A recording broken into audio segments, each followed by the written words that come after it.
Þá er komið að 5. liða dagskrá, efnistaka við Glerárós, ákvörðun matsskyldu og til máls tekur bæjarfulltrúi Ingibjörg Ólöf Ísaksen.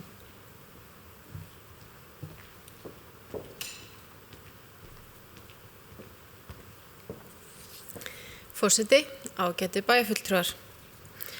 Erindi þetta var tekið fyrir hjá skipulagsráði 28. ágúst 2019. Lögð var fram tillaga breytingu á aðalskipulagi sem felur í sér að afmarkað er svæði fyrir efnistöku við Glerárósa. Er tillagan unnin til samræmis við erindi Hafnasamlags Norðurlands allt að 49.900 rúmmetra efnistöku af hafsbotni við Glerárós. Þetta er framkvæmd sem er tilkynningarskyld samkvæmt lið 2,04 í 1. viðauka laga mat á umhverfisáhrifum framkvæmda númer 106 frá árinu 2000. Fyrir liggur umsögn Náttúrufræðistofnunar Íslands, þar sem fram kemur að ekki er talið að framkvæmdin hafi umtalsverð umhverfisáhrif. Óskað var umsagnar Umhverfisstofnunar og Fiskistofu í byrjun júlí, en þær umsagnir hafa enn ekki borist.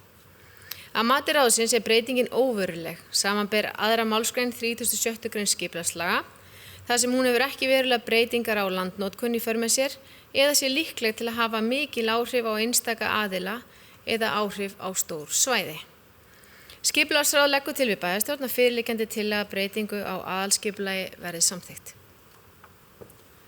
Það er Ingibjörg Ísaksen lokið máli sínu og orðið er laust. Það sem enginn hefur hvað sér hljóðust, þeir sem geta samþykkt tillögu skipulagsráðs gefa merki. Það eru 11. Takk fyrir það.